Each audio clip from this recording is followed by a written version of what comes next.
Once we are in the main screen, we can go and click on the EWAR room, select the date of our interest, and then click on the adherence to the weekly schedule report.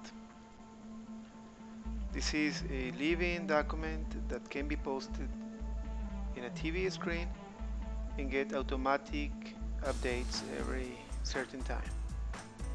From here we can go and check the number of total orders that we have, and the columns in green means the orders that have been already completed. At the top, the goal is adjusted depending on the day of the week. If it is Wednesday, it is to be 60% the goal, and the color codes to reflect our status to the 60%. Okay. Here we are evaluating program versus capacity, the pack performance in terms of quantities, the pack performance in terms of number of orders, and at the bottom there is a table with more detailed information about the different parameters. Okay.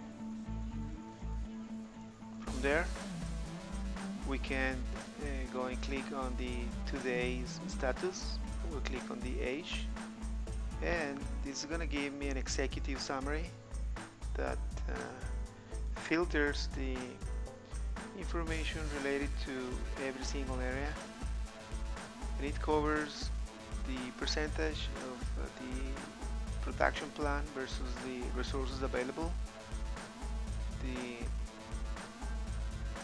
production plan versus the current resources that were budgeted at the beginning of the month, the number of total orders, the status of those orders, if it is closed, open, in process, or initiated. Okay, from here we can also navigate to the production plan of the day.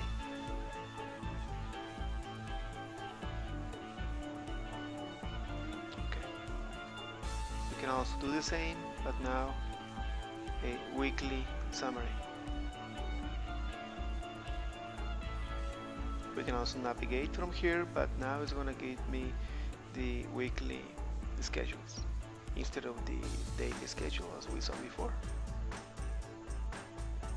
Okay, once we are in the weekly schedule, we can also use it to track the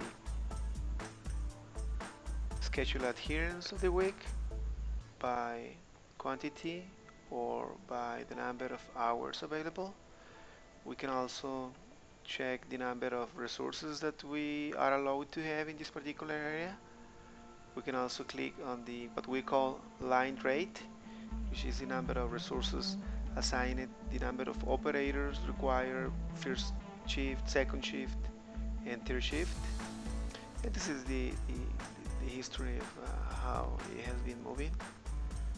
Now we can also use this as navigation tool to click on the columns that are marked with an asterisk in their left. We can go and click, for example, in here, and it's going to give me the historic production of this part number. We can go and check another one different, and it's going to be updated. Okay, we can do the same thing, but now with the production orders, another order. Or we can click on the pick list notation to see if there is any relevant node that we need to take into consideration. Or we can also go and check the production numbers to understand what happened, why we didn't produce the 200 pieces and we produced only 175 instead. This is from the production reports, and we can also go and check what has been confirmed in our finished goods warehouse.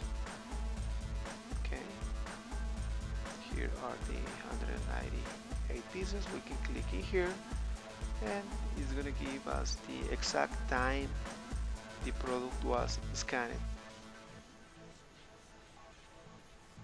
Okay, from here we can do a quick analysis on the different production numbers to understand how many orders have been completed, the ones in green, the orders that are still pending to get completed, the ones in red, or the ones that are with no numbers, with no colors.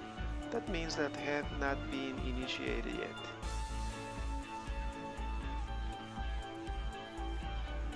From here, you will see an opportunity that we need to address.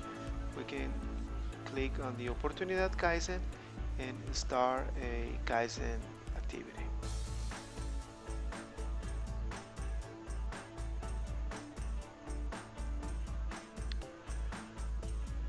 We can go to the schedule screen and production scheduling report, and from here we can navigate to the different options that we have. For example, the today's program, all the orders, only the active ones. If we want to check about a particular part number,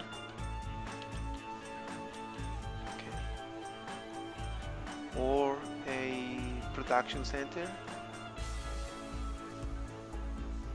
or a particular work order.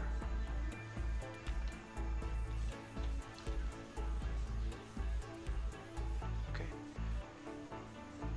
It is also linked to the production report, and from here we can, first of all, for example, investigate if a particular part number or particular work order is being run at this point in time or not, and the actual status of the production run. So this is the advantage of having a working production scheduling system.